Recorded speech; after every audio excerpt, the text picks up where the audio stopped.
Bismillahirrahmanirrahim. Assalamualaikum warahmatullahi wabarakatuh. Waalaikumsalam warahmatullahi wabarakatuh. Innal hamdalillah nahmaduhu wa nasta'inuhu wa nastaghfiruh wa na'udzu billahi min syururi anfusina wa min sayyiati a'malina may yahdihillahu fala mudhillalah wa la yudhlilhu fala hadiyalah.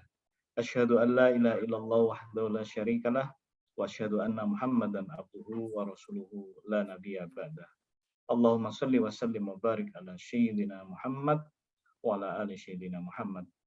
Alhamdulillah, Bapak Ibu jamaah Ansarul Hijrah yang insyaallah dirahmati oleh Allah. Pada malam hari ini kita kembali berjumpa dalam mengkaji kitab Riyadhus Shalihin karya Imam An-Nawawi rahimahullah, yang alhamdulillah pada malam hari ini kita bersama Ustadzuna Ustadz Muhammad Shaleh Dirhem LCMAG hafizallahu taala. Dan pada malam hari ini kita telah sampai pada bab yang keempat tentang as-sidqu atau kebenaran. Dan mudah-mudahan bab ketiga yang kemarin tentang bab sabar bisa kita aplikasikan dan kita tetap bisa bersabar dalam menuntut ilmu bersama Ustadz. Tafadhal Ustadz. Baik, Yai. Suara saya jelas? Alhamdulillah, Ustadz. Bismillahirrahmanirrahim. Assalamualaikum warahmatullahi wabarakatuh. Alhamdulillah. Wassalatu wassalamu ala rasulillah wa alihi wa sahbihi wa mawalah. Wa la hawla wa la quwata illa billah. Ya ayyuhalladzina amanu taqullaha haqqa tuqatih wa la tamutunna illa wa antum muslimun. Ya ayuhan nas ittaqu rabbakum alladhi khalaqakum min nafsin wahidah wa khalaqa minha zawjaha wa batha minhuma rijalan katsiran wa nisaa wattaqullaha alladhi tasaaluna bihi wal arham innallaha kana 'alaikum raqiba. Ya ayyuhalladzina amanu taqullaha wa qulu qawlan sadida yuslih lakum a'malakum wa yaghfir lakum dhunubakum wa may yuti'illaha wa rasulahu faqad faza fawzan 'azima, amma ba'd. Rabbi shrah li sadri wa yassir li amri wahlul 'uqdatam min lisani yafqahu qawli. Allahumma inna nas'aluka fahman nabiyyin wa hifdzal mursalin wa ilhamal malaikatil muqarrabin. Bismillah tawakkaltu 'ala Allah wa la haula wa la quwwata illa billah. Subhanallah, setelah sekian lama kita dengan penuh kesabaran, dan bab yang kita bahas juga bab sabar, malam ini kita sudah sampai kepada bab berikutnya, yaitu babus sidq, as-sidqu. Ya, as-sidqu bisa diartikan benar, bisa juga diartikan jujur. Ya, para ulama mengatakan as-sidq itu mutabaqatul khabaril waqi', selarasnya berita dengan realita yang ada. Jadi orang ketika berbicara ada kejadian ini, memang kejadian itu terjadi. Itu namanya sidq. Lawannya para ulama mengatakan aksuhu al-kadzib, dusta. Jadi lawan daripada sidq ini dusta. Ada seorang manusia yang mendapatkan julukan as-siddiq. As-siddiq, sadiq, siddiq, orang yang betul-betul membenarkan, betul-betul jujur keimanannya, sehingga membenarkan tanpa reserve apa yang dibawa oleh Rasulullah. Itu diberikan kepada sahabat namanya Abu Bakar, yang mendapatkan julukan as-siddiq, yaitu kejadian ini bulan Rajab ya. Ada satu kejadian Nabi di Isra Mi'rajkan, dan ini secara riwayat yang paling sahih, terjadi pada tanggal 27 Rajab.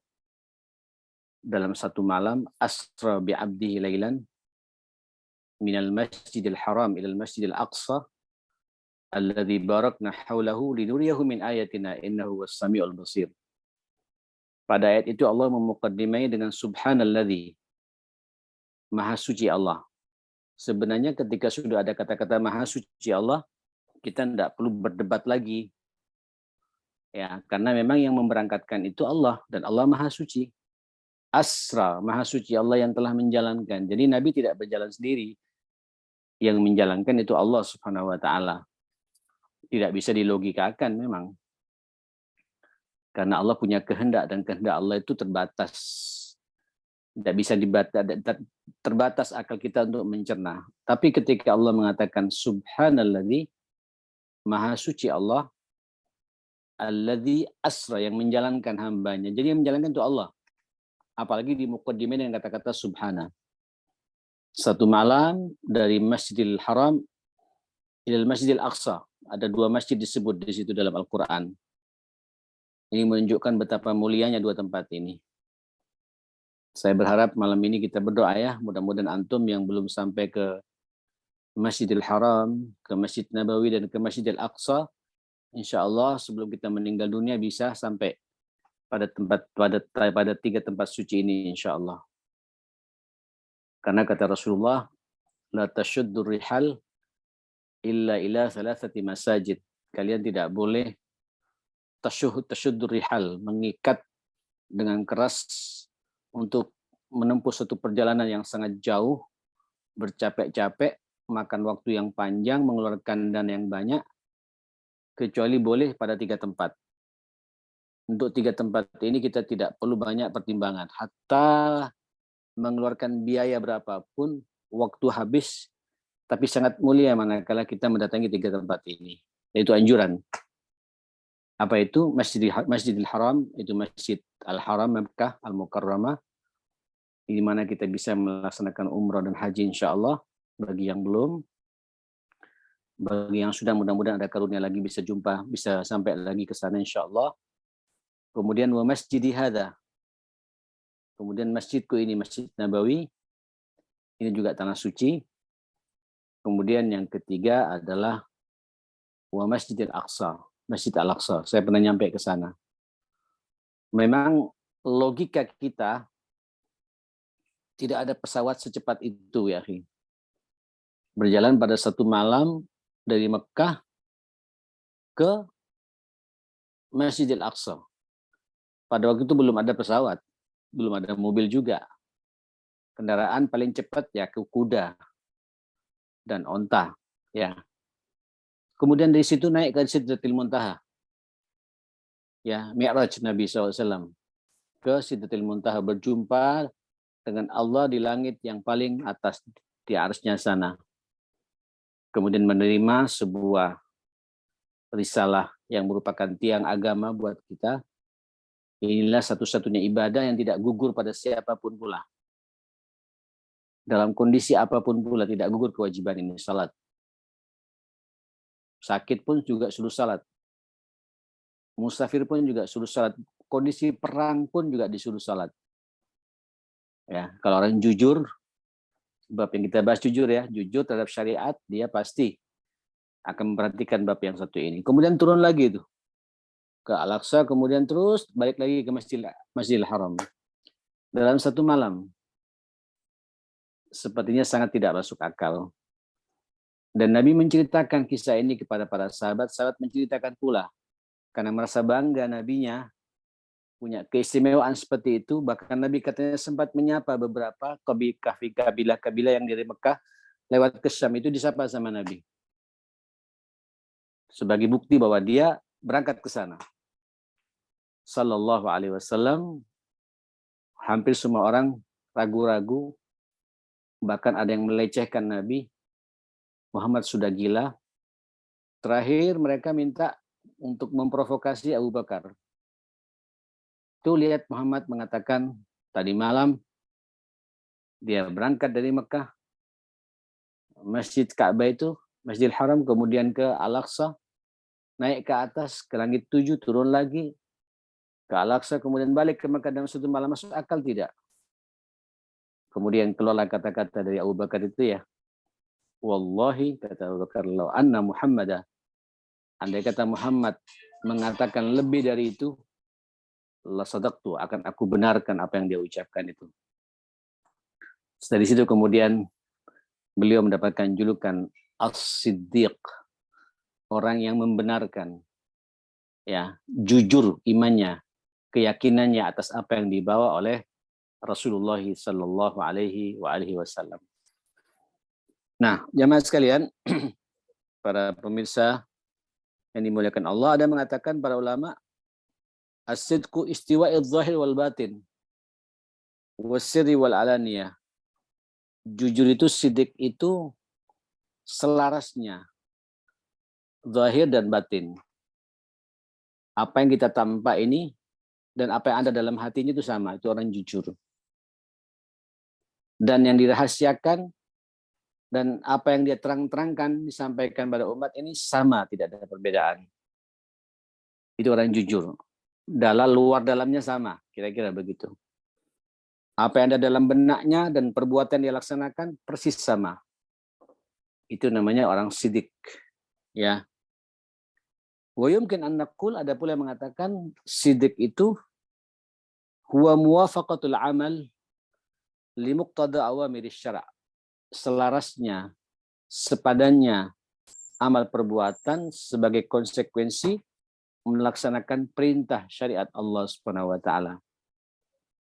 Jadi kalau antum sudah salat tepat waktu, nanti masuk Ramadan antum berpuasa dengan benar, antum punya kelebihan harta, antum mengeluarkan zakat, infak dan sedekahnya, punya harta lagi, antum bisa berangkat haji ke Baitillahil Haram, itu menunjukkan orang yang sidik.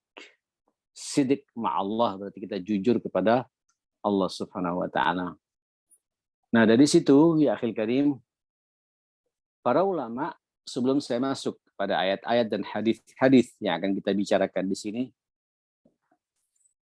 sidik itu cakupannya ada 4.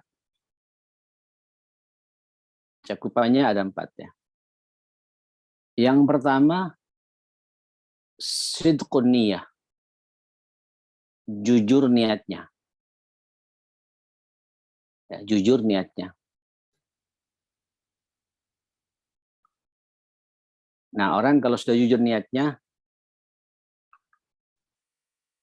apapun yang ia perbuat, apapun yang ia lakukan, selalu niatnya itu hanya mencari ridhonya Allah Subhanahu wa taala. Ya, niat itu selalu ditata. Orang kalau jujur niatnya, setiap dia beraktivitas selalu menata hatinya, yang saya kerjakan ini karena Allah atau karena siapa? Ya, ini perlu kita perhatikan bersama-sama. Yang pertama, sidqun niyah. Jujur niatnya. Termasuk juga ngaji kita malam ini. Kalau niatnya karena Allah, kita tidak akan ngantuk.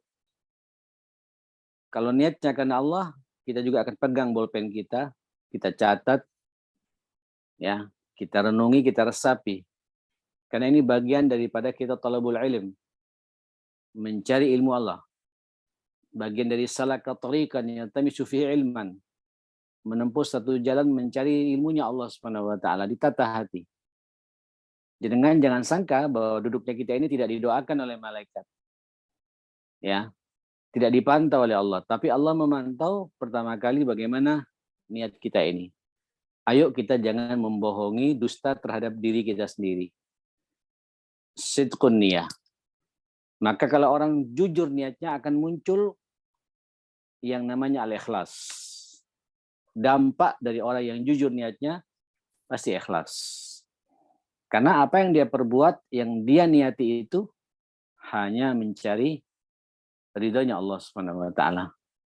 Itulah hadis yang pertama kali kita bahas, ya, hadis pertama dalam kitab Riyadhus Shalihin ini, innamal a'malu binniyat. Binniyat. Sesungguhnya seluruh amal-amal manusia ini tergantung kepada niatnya, dan itu akan dilihat oleh Allah Subhanahu wa taala. Pertama, sidqun niyah, jujur niatnya sehingga memunculkan al-ikhlas. Yang kedua, sidqul kalam. Ya, sidqul kalam. Ya. Jujur omongannya, pembicaraannya. Ya, jujur pembicaraannya. Ya. Orang kalau dia tidak mau berbicara, kecuali apa yang dia bicarakan, pertama sudah yakin betul niatnya karena Allah, dan apa yang dia bicarakan tidak mengada-ngada. Apa yang dia bicarakan apa adanya, sesuai dengan apa yang ia fahami. Apa yang ia bicarakan punya tanggung jawab. Dia tidak berbicara kecuali meyakini bahwa apa yang ia bicarakan itu ada manfaatnya. Ya, tidak merugikan orang yang mendengarkannya. Apalagi sampai menyakiti hati orang yang mendengarkannya.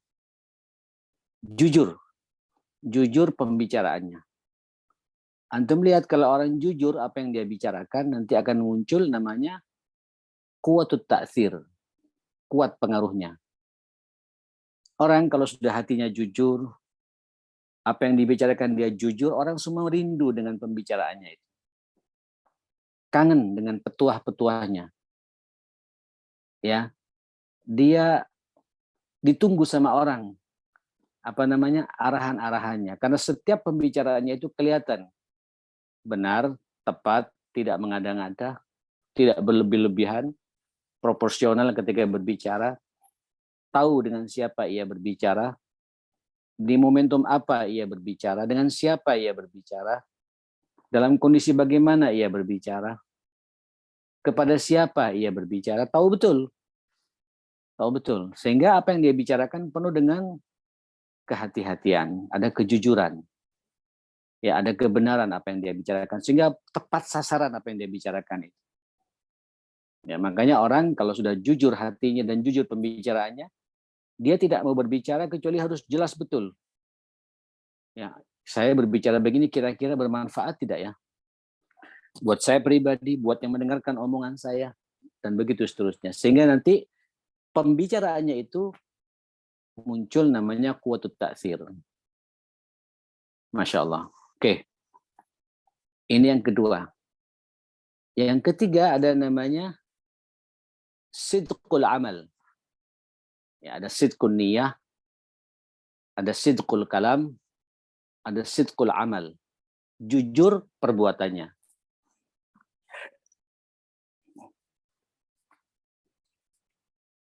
Jamaah sekalian, ini jujur, ada kadang-kadang orang Pak jujur, niatnya sudah jujur, berbicara jujur, tapi perbuatannya tidak jujur.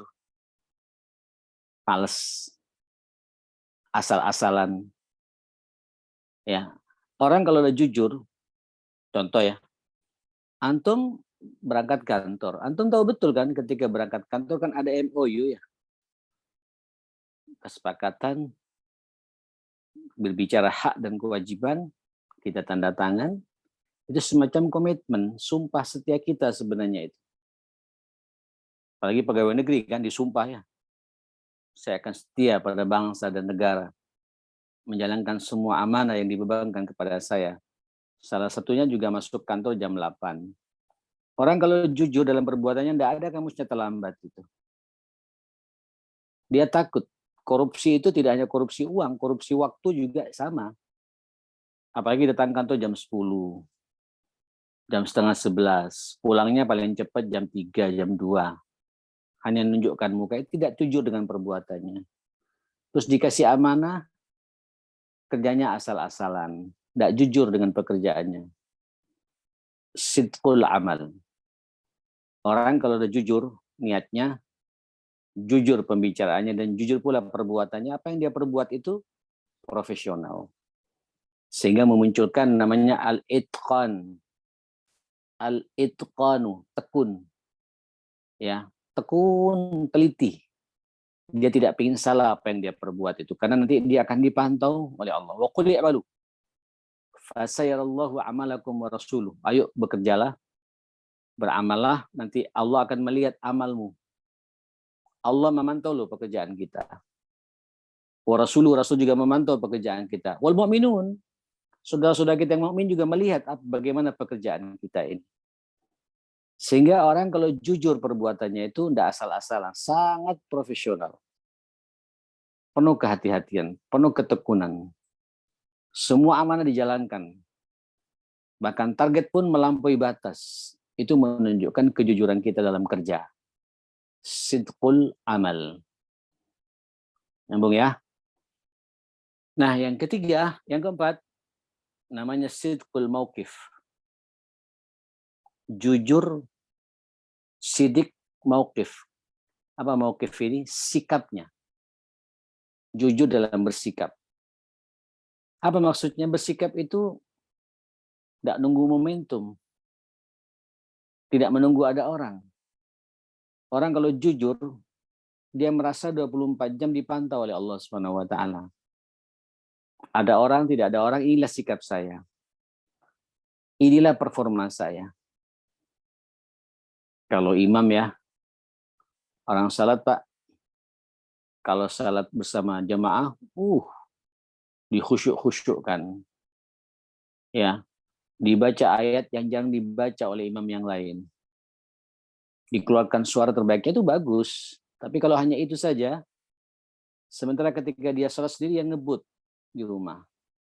Dia tidak jujur dalam bersikap itu. Saya juga ngasih ilustrasi kepada guru-guru ya, ustadz-ustadz. Ya, kalau pas ngajar di kelas, ya ketika ada yang mantau,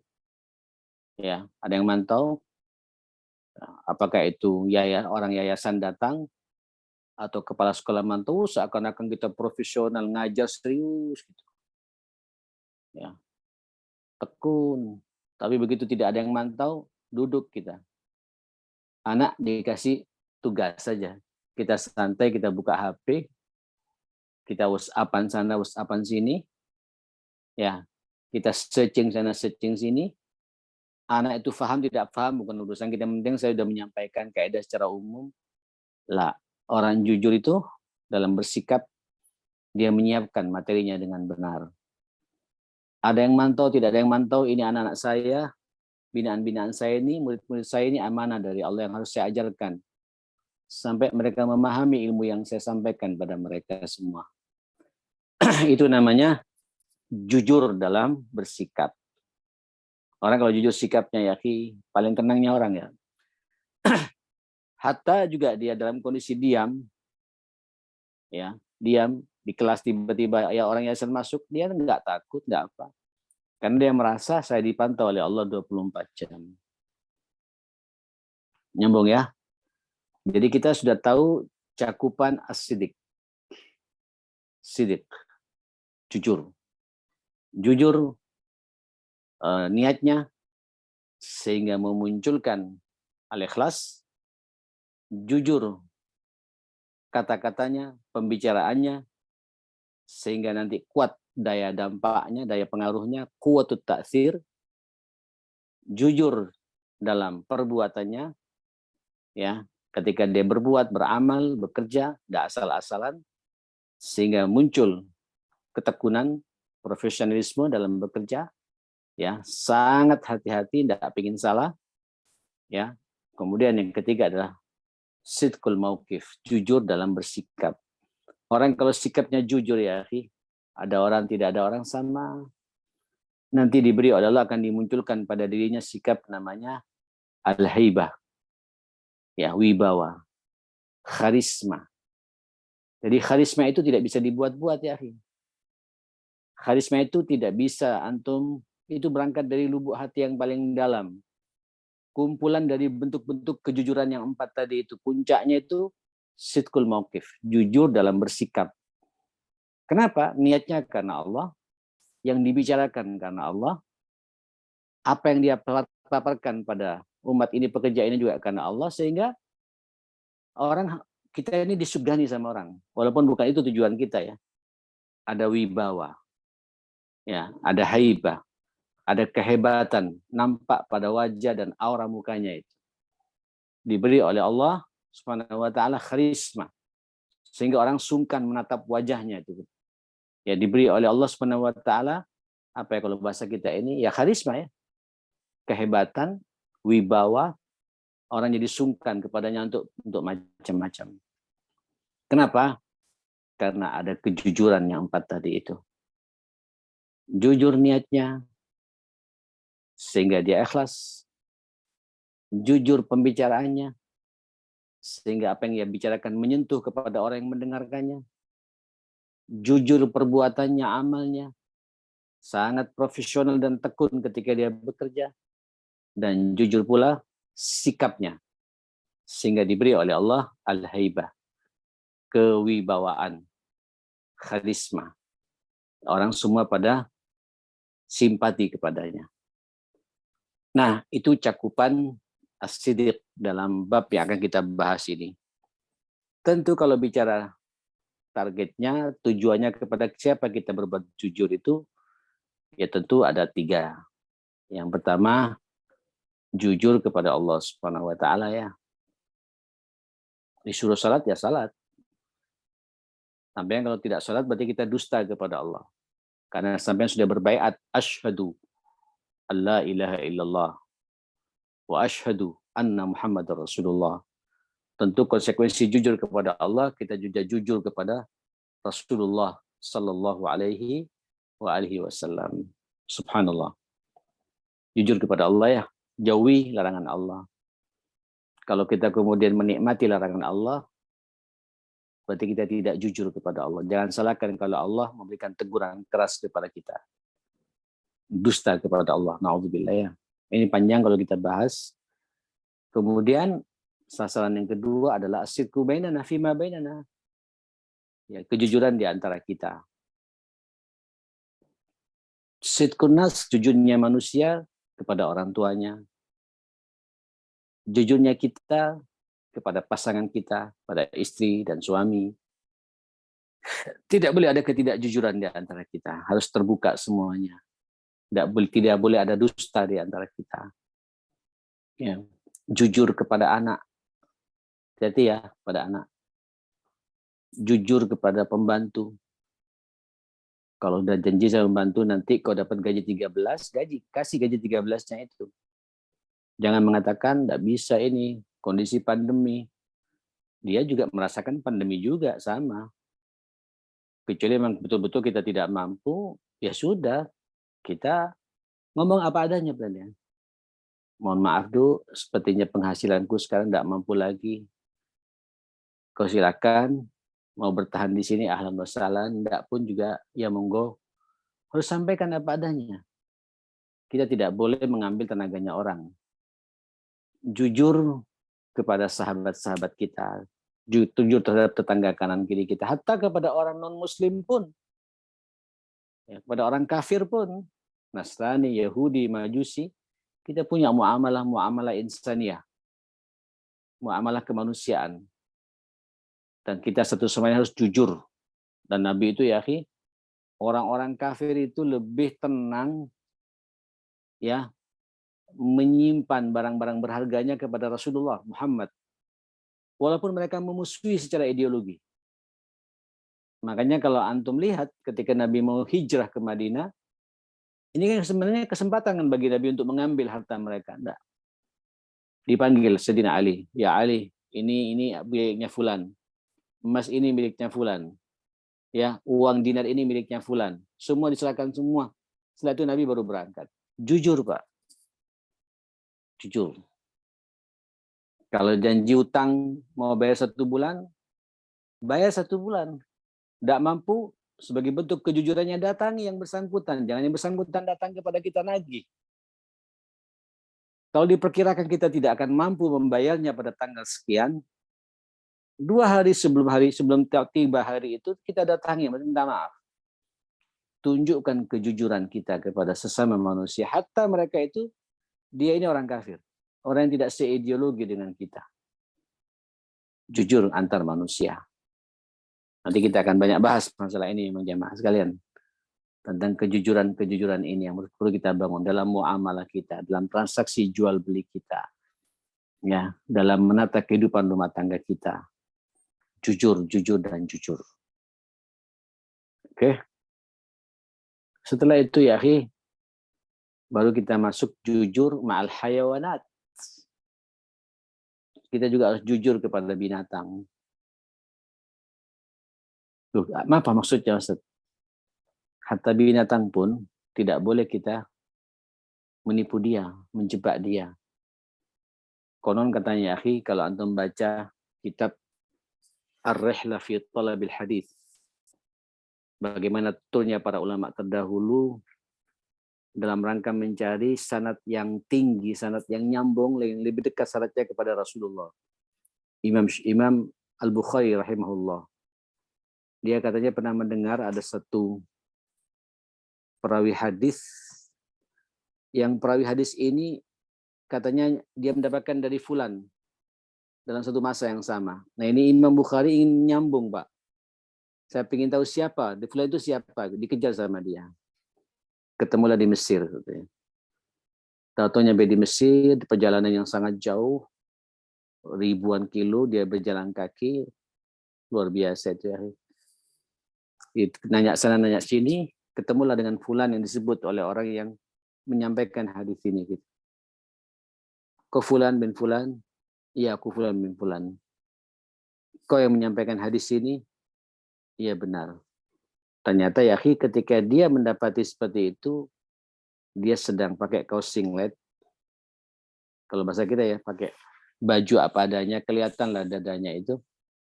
Kemudian keledainya itu lari. Ya, keledainya itu lari. Nah kemudian untuk menjebak supaya keledainya itu bisa kembali, dia ngambil nampan tempat, semacam baskom itu besar, nampan lah. Tapi tidak ada isinya, dan dia manggil kuda itu, ta'al ya himar. Ta'al. Dia panggil dengan bahasa-bahasa bagaimana memanggil binatang itu. Dilihat sama Bukhari tidak ada apa-apanya, tidak ada makanan di nampannya itu. Dia kemudian Imam Bukhari menggeleng-gelengkan kepalanya dan dia mau pulang. Dipanggil sama dia. Aku sepertinya baru kenal dengan kau, orang mana? Ya aku fulan bin fulan dari fulan. Dari daerah fulan. Aku datang ke sini untuk menerima hadis ini. Mohon maaf ya, saya tidak bisa menerima hadis ini. Kau bisa berbohong. Ya tidak jujur kepada binatang ini. Jadi ketidakjujuran kepada binatang pun kadang-kadang itu juga membuat hadisnya tertolak itu. Ya, hadisnya tidak jadi sahih di mata Imam Bukhari rahmatullah alaih. Nah, jemaah sekalian, hati-hati buat kita semua ya. Hatta kepada binatang, kalau antum ada kucing, pus. Kalau manggil kucing itu, biasanya kucing mau datang kalau ada makanan, ada ikan, ya. Mendatang tidak ada ikan, dia kecewa. Berarti kita telah mendustai dia. Kita tidak jujur dengan kucing ini, gitu. Dan begitu seterusnya ya, pada binatang, pada apa saja. Apalagi kemudian kita tidak jujur kepada Allah, tidak jujur pada antar manusia ini. A'udzubillahi minasyaitonirrajim. Mari kita masuk pada firman Allah Subhanahu wa taala dalam surat At-Taubah ayat 119. Ya ayyuhalladzina amanu taqullah. Ya ayyuhalladzina amanu taqullah. Apa kata Allah? Wa kunu ma'as shadiqin.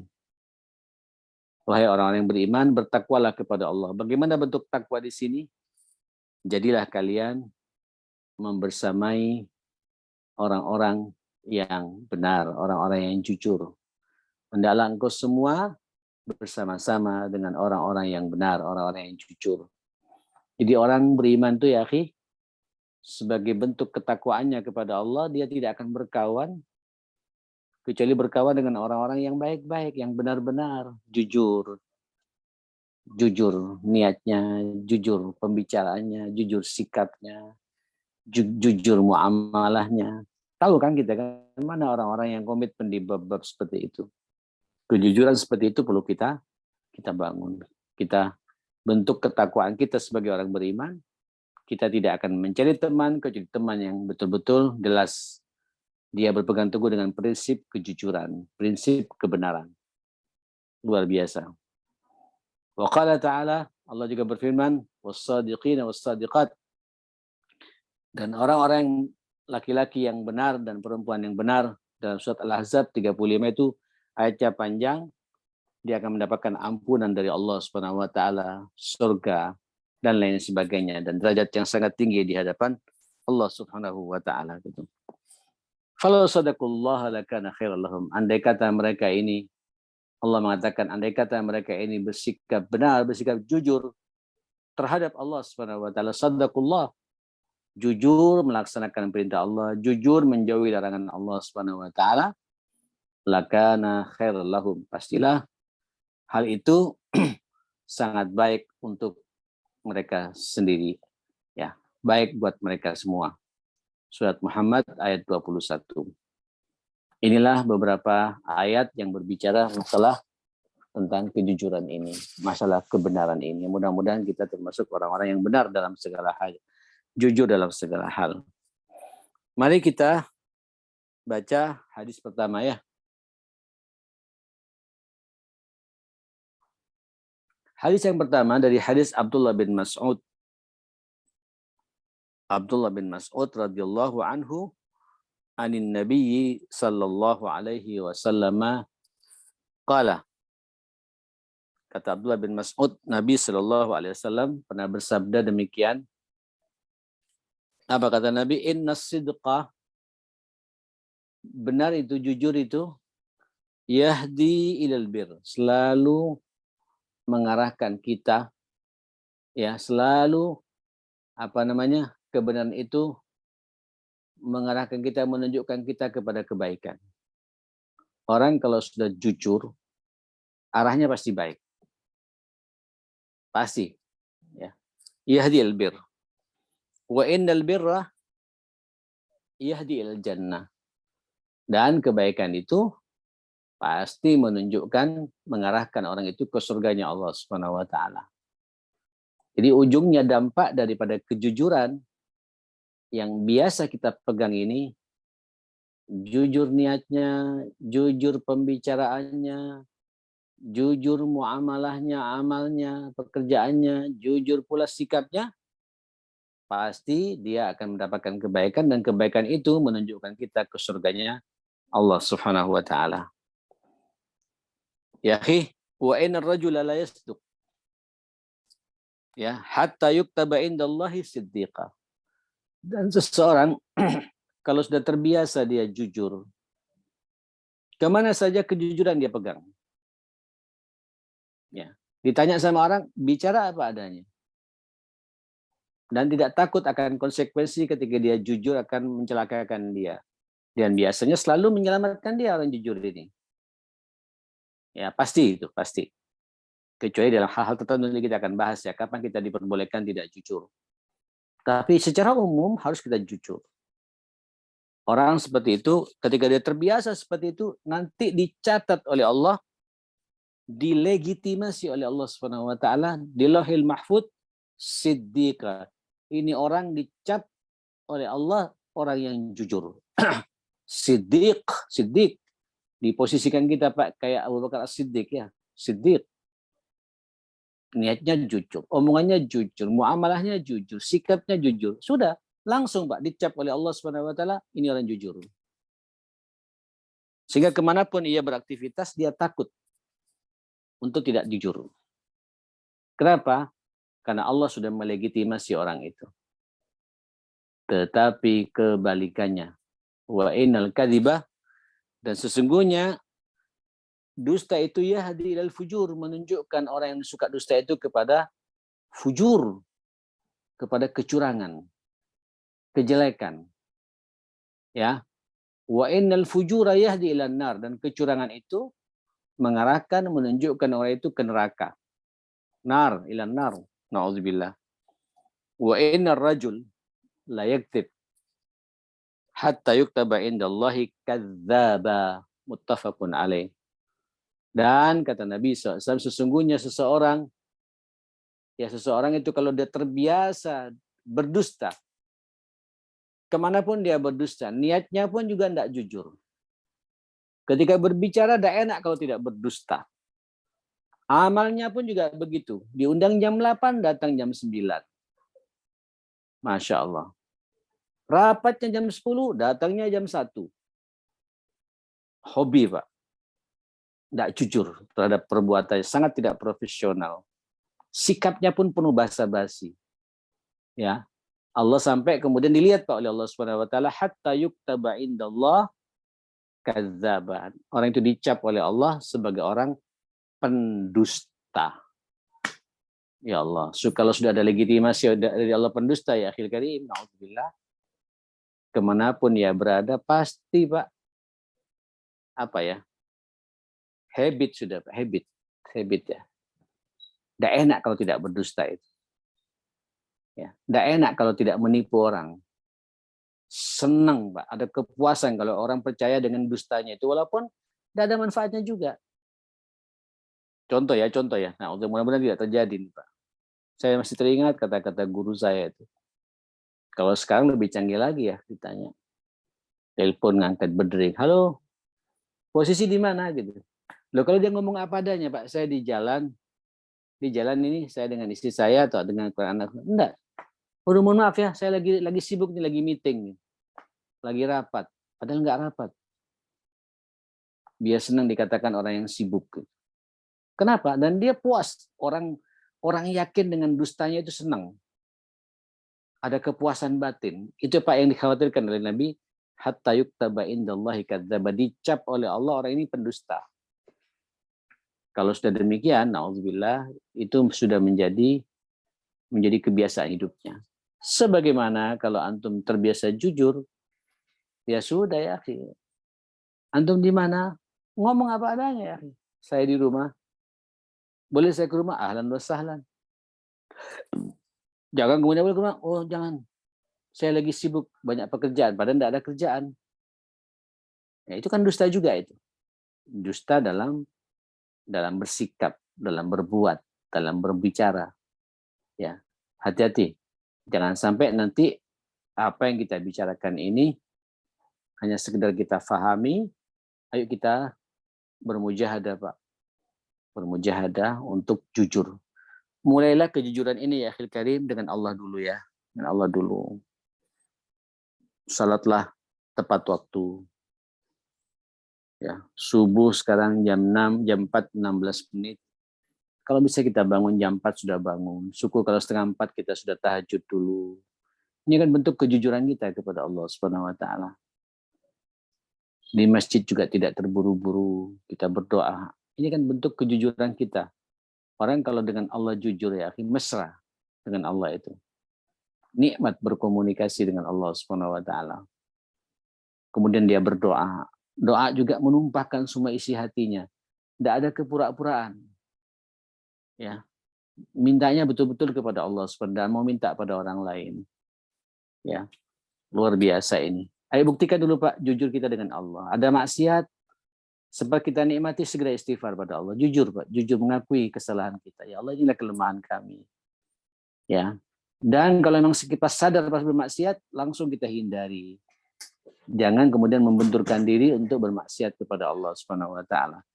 Inilah bentuk kejujuran kita kepada Allah Subhanahu wa taala. Termasuk juga antar manusia ya. Ayo Pak, muamalah kita, kerja kita, tunjukkan ya, kerja yang profesional, tidak asal-asalan, tunjukkan yang terbaik pekerjaan kita, dan dampaknya banyak itu ya. Nanti saya akan bahas bagaimana dampaknya orang kalau sudah jujur di dunia dan di akhirat itu diistimewakan oleh, dimuliakan oleh Allah Subhanahu wa taala. Mohon maaf, justru sikap-sikap seperti ini jujur justru sekarang banyak dimiliki oleh orang-orang di luar kita. Nasrani, Yahudi, orang-orang sana Pak ya. Di Eropa, di Amerika, di Australia, jujur. Tidak ada macam kita Pak. Kita ini punya akidah yang benar tapi kadang-kadang kurang jujur. Mereka akidahnya rusak, tapi urusan kejujuran antar manusia luar biasa. Walaupun dengan Allah sangat tidak jujur karena mereka sudah syirik kepada Allah. Tapi urusan muamalah antar manusia luar biasa mereka ini. Dan inilah barang hilang Pak yang dimiliki, yang diambil oleh mereka. Seharusnya kita harus ambil lagi. Kita ini dengan Allah luar biasa, jujur, antar manusia juga apalagi. Bahkan mereka Pak dengan binatang pun ada kejujuran yang luar biasa. Ya, merusak lingkungan, mereka jujur Pak, dijaga betul ekosistem ini. Ya, dirawat dengan betul. Ada binatang, ada burung saja di depan rumah Pak. Sampean melempar batu mati, bisa dihujat, bisa kita masuk penjara ya, karena kita merusak lingkungan dan lain sebagainya. Inilah bab-bab yang perlu kita fahami, bab as-siddiq. Ya, dan ini memang butuh perjuangan. Mulailah hal ini Pak di rumah ya, dengan istri, dengan anak, ya, dengan orang tua, ya, dengan tetangga kanan kiri, dengan kakak adik kita, jujur. Ya, janji-janji kita pada anak tepati. Ya, jangan sampai ada ketidakjujuran di antara kita. Baik, sudah 50 menit saya berbicara. Mudah-mudahan ada manfaatnya untuk kita semua. Barakallahu fikum, kita diskusi, kita berdialog, apa yang perlu kita gali bersama. Mudah-mudahan Allah karuniakan kita sifat jujur dalam kehidupan kita, insyaallah. Rabbana atina fid dunya hasanah wa fil akhirati hasanah wa qina adzabannar. Sallallahu ala Muhammadin wa alihi wasallam. Alhamdulillahirabbil alamin. Saya kembalikan lagi ke hostnya. Monggo.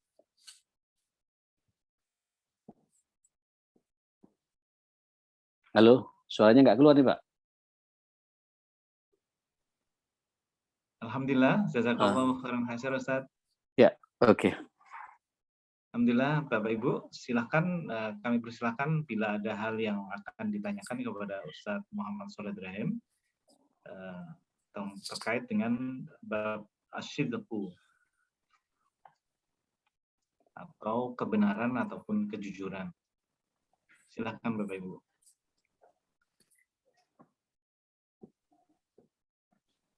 Udah ngantuk nih, Ustaz. Pak Edi. Iya. Kerja sehariannya, ini weekend ya. Iya, Ustaz. Jujur terhadap fisiknya rupanya ini, Pak. Tadi disampaikan oleh Ustadz kejujuran atau asidku itu ada 4, insya Allah. Asid kunyah, yang dengan asid kunyah itu akan memberikan dampak atau muncul keikhlasan kepada kita. Kemudian asid kun kalam, jujur di dalam pembicaraan, yang ini akan memunculkan matut takdir atau dampak yang kuat kepada diri kita, dan juga asidkul amal atau jujur terhadap terkait dengan amal perbuatan yang akan memunculkan al-itqon atau ketekunan. Dan yang keempat adalah asidkul mu'akif yang akan memunculkan haibah atau kewibawaan. Itu yang tadi disampaikan oleh Ustadz Muhammad Shalih Ibrahim Al-Syamagi, hafizallahu ta'ala. Kepada Bapak Ibu, saya beri kesempatan sekali lagi kalau misalnya ada hal yang akan ditanyakan kepada Ustadz. Monggo. Ya. Pak Ramdan ada ya, Pak Ramdan, Ustaz Ramdan. Hadir ya? Hadir Ustaz. Assalamualaikum warahmatullahi wabarakatuh. Assalamualaikum, Masya Allah. Cerah Pak Ramdan ini, Masya Allah. Ustaz, saya ingin diskusi sedikit sambil menunggu rekan-rekan mengetik, mungkin Ustaz boleh? Boleh, dengan senang hati. Baik, Alhamdulillah. Tadi sewaktu di Al-Akbar saya duduk persis di belakang Ustaz. Oh, Masya Allah. Alhamdulillah. Tapi tidak berani menyapa karena sedang persiapan mau ke mimbar Ustaz. Iya. Mungkin saya masuk di tema yang tadi Ustaz begitu terenyuh, mungkin teman-teman juga kalau bisa menyimak ya pemaparan guru kita Ustaz Muhammad Shalih Ibrahim tentang membaca tanda fitnah akhir zaman. Mungkin ada rekamannya di Instagramnya Al-Falah. Ada di YouTube ada di YouTube. Oh, di YouTube-nya ya. Ya, jadi ada 2 yang terenyuh, rasanya ingin menangis sebetulnya Ustaz ya. Rasanya gagal atau bagaimana gitu terkait tentang bagaimana paradigma kita tentang kesuksesan terhadap anak-anak kita. Jadi sebetulnya kesuksesan kita itu bukan karena harta ya Ustaz ya. Jadi bagaimana caranya supaya anak kita ini bisa soleh, hafidh, atau jauh lebih baik dari kondisi kita lah gitu. Nah, kemudian masalah orang tua juga Ustaz ya. Tadi Ustaz mengutip kata Imam Asy-Syafi'i, kalau engkau tidak mendoakan orang tua maka pada saat itu juga engkau sedang durhaka gitu ya. Aduh, rasanya pengen nangis ketika menyebut itu. Kemudian Ustaz juga mengutip salah satu ayat di halaman ketiga di Al-Isra kayaknya Ustaz ya. Di Waqur rabbirhamhuma kama rabbayani shaghira, mungkin ayat itu yang dikutip. Iya. Ya, sebelumnya seingat saya ada kalimat fala taqul lahuma gitu ya. Oke. Nah, rasanya saya pernah berbilang itu sama orang tua. Kemudian ingat hadis Nabi SAW, al-walidu awsatu abwabil jannah. Nah, kira-kira agak pesimis sedikit, tapi mudah-mudahan Ustadz bisa memberikan rasa optimis. Saya masih bisa tidak Ustadz ya, mendapatkan pintu surga yang paling tengah dengan saja aja saya masih bilang sama orang tua sepertinya karena kurangnya ilmu itu Ustadz. Jadi masih bisa recovery tidak? Iya pastinya lah. Kita ini umat Muhammad, kita ini manusia ya, Ramadan. Kita ini bukan malaikat ya. Yang penting begitu kita berbuat salah, peluk orang tua kita, datangi orang tua kita. Ya, kalau masih hidup orang tua kita, ya kita WA lah, kita buka pakai video call ya, minta keberkahannya, minta doanya tiap hari, minta keridhoannya. Ya, insya Allah itu sudah bagian dari bakti kita pada orang tua kita. Ma, bilang saja, ma, pak, pokoknya apa yang saya perbuat masa-masa lalu tolong maafkan ya gitu. Tidak ada yang paling membahagiakan buat saya daripada saya mendapatkan maaf dari abah, dari ayah dan ibu gitu. Itu orang tuh terenyuh ya pasti terenyuh. Dan antum harus optimis itu, harus optimis.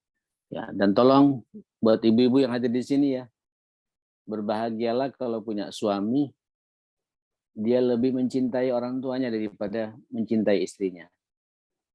Ya. Ini bukti bahwa ibu mendapatkan suami yang baik. Dan siap-siap nanti masa tua kita, anak kita akan lebih memperhatikan ibu daripada istrinya sendiri. Itu suatu kaidah buat kita. Nah, dalam bab ini, kita ini manusia, termasuk saya secara pribadi, kalau bicara dibuka ke belakang, terlalu banyak dosa-dosa yang saya perbuat buat orang tua saya. Tapi kita tidak boleh pesimis dalam masalah ini. Ada peluang dari Allah, doakan terus. Wa qur rabbirhamhuma kama rabbayani shaghira. Rabbighfirli wa liwalidayya warhamhuma kama rabbayani shaghira. Ketika bilang wa liwalidayya itu bayangkan wajah orang tua kita ya. Ya, bayangkan wajah orang tua kita. Kalau saya kan kebetulan abah saya meninggal saya dalam kandungan. Saya hanya ngeliat fotonya. Kalau ibu saya meninggal dunia pas saya lagi kuliah di Saudi. Setelah 2 bulan baru saya dengar berita itu. Waktu itu alat komunikasi sangat susah ya. Ya, tapi ya sudah, saya bayangkan wajah ibu, wajah abah saya, kita doakan pada Allah. Masa setiap hari kita berdoa tidak akan didengar oleh Allah Subhanahu wa taala gitu. Satu. Yang kedua, kalau orang tua kita sudah meninggal dunia, sambung silaturahim ya dengan sahabat-sahabat akrabnya, keluarga terdekatnya, paman-pamannya, sambung semua itu. Ya, kalau orang tua sudah meninggal. Tapi kalau masih hidup, ya sudah, fokus saja pada kedua orang tua kita. Ya, minta ridhonya mereka. Sebab betul kata tadi dikatakan ridhollah fi ridhol walidain wa sukhtullah fi sukhtihima. Ridhonya Allah itu ada pada ridhonya kedua orang tua dan murkanya Allah ada pada murkanya kedua orang tua. Kita jangan sampai membuat orang tua murka. Kalau salah langsung minta maaf. Tidak ada ya yang membanggakan bagi orang tua ketika melihat anaknya bersimpuh menangis diminta maaf kepadanya. Itu kepuasan tersendiri itu. Saya merasakan. Saya punya anak 4, 3 sudah nikah. Tapi kan biasa lah, masing-masing anak punya karakter ya. Ketika dia berbuat salah dan saya tersinggung, kadang-kadang saudaranya yang lain mengingatkan, hati-hati loh, Abi, kayaknya Abi tersinggung tadi. Terus dia datang secara pribadi minta maaf. Itu ya, ada kepuasan dalam hati itu. Bangga, senang. Dan di saat kita senang pada anak, Allah juga senang pada anak kita itu. Ya, pasti seperti itu. Insya Allah begitu ya. Optimis ya, akhi. Tidak boleh ada kata pesimis dalam bab ini. Apalagi kita masih hidup, peluangnya terlalu sangat lebar, doa terus. Bahkan perbanyak amal saleh kita tawasuli pula. Ini untuk orang tua saya. Silakan. Saya termasuk orang yang berbolehkan beramal saleh diniatkan untuk kedua orang tua kita. Dan lain sebagainya. Mudah-mudahan orang tua kita dalam ampunan Allah ya. Masuk dilapangkan alam kuburnya bagi yang sudah meninggal dunia, bagi yang hidup mudah-mudahan dipanjangkan umurnya fi taatillah dalam ketaatan kepada Allah. Terus kita doakan seperti itu. Insya Allah keluarga kita juga akan dijaga oleh Allah Subhanahu wa taala. Kenapa? Karena antum telah memberikan contoh yang baik buat anak-anak antum. Antum ketika berbuat begitu ya, dan dilihat sama anak antum menangis untuk orang tua antum, dia nanti masa tuanya akan menangis pula untuk antum. Itu pasti seperti itu. Barakallahu fikum. Jazakallahu khair. Nah. Alhamdulillah Ustaz. Ya. Ada satu pertanyaan Ustaz. Ya, silakan. Dari Pak Joko. Bolehkah alasan tidak jujur karena ajakan kepada maksiat, Ustaz? Misalnya diajak nonton dangdutan, kita bilang alasan sedang sakit, padahal sebenarnya adalah sehat. Kalau kemudian alasan itu satu-satunya cara untuk bisa menolak, ya silakan. Tapi kalau dikatakan justru ini kesempatan buat kita untuk beramar ma'ruf nahi mungkar. Jadi kalau hanya alasan sakit, itu untuk kita hanya menjaga diri kita sendiri, tapi kita akan punya kewajiban kan untuk menyadarkan yang bersangkutan supaya menjauhi perbuatan seperti itu pula. Kita jangan hanya berpikir pribadi loh. Ya, tapi berpikir pula bagaimana saya bisa menyelamatkan yang bersangkutan. Kalau alasan sakit berarti alasan pribadi saja gitu. Tapi tidak selesai problem yang ada ke depan ini. Dan ini sekali waktu akan ngajak kita lagi gitu. Tapi kita cari momen yang pas, kata-kata yang pas yang menyentuh dengan penuh kejujuran dan keikhlasan karena Allah untuk mengingatkan yang bersangkutan. Apa antum gak takut nanti ya, pas antum dangdutan begitu, terus malaikat maut datang gitu. Sentuhlah dengan bahasa-bahasa begitu gitu. Pertama kita buang-buang waktu, yang kedua kita ngumpul lagi perempuan di situ, kita maksiat kepada Allah Subhanahu wa taala dan lain sebagainya dan lain sebagainya. Insyaallah antum lebih paham lah bagaimana menghadapi berdialog dengan orang-orang seperti itu. Jadi jangan hanya berpikir pribadi, tapi bagaimana pula supaya kita bisa menghindar. Mungkin itu terjadi kepada atasan kita ya, yang ngajak, ya diajak perusahaannya berhasil, kemudian kita diajak ke Hong Kong, ke Makau gitu, ya. Biasanya perusahaan yang berhasil diajak umrah, kita diajak ke Makau ya, ke Hong Kong. Untuk apa? Untuk judi, zina, minum-minuman keras di situ gitu. Sebagai bentuk apa? Apresiasi perusahaan berhasil. Antum bisa ya. Tapi kalau antum kemudian masih bisa meyakinkan dia, apa tidak sebaiknya Pak, bagi yang saya itu sepertinya saya pengen umroh Pak. Kan bagus begitu. Daripada mengatakan saya sakit gitu. Nyambung ya maksud saya. Nah, kira-kira begitu insya Allah. Alhamdulillah Ustaz. Barakallahu fikum. Sama-sama ya, sama-sama. Sepertinya sudah cukup jelas untuk penjelasan di pertemuan pertama tentang bab asyidku ini. Mudah-mudahan semakin membawa kepada pemahaman kita tentang makna dari kejujuran ataupun kebenaran yang telah disampaikan oleh Ustadz Muhammad Shalih Al-Ghis, Hafizahullah Ta'ala. Dan tafadhol Ustadz untuk bisa ditutup dengan doa Ustadz. Bismillahirrahmanirrahim. Alhamdulillahirabbil alamin. Allahumma shalli ala Muhammadin wa ala ali Muhammad.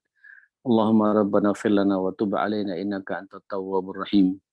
Allahumma rabbana ighfir lana wa tub alaina innaka antat tawwabur rahim. Ya hayy ya qayyum bi rahmatika nastaghits.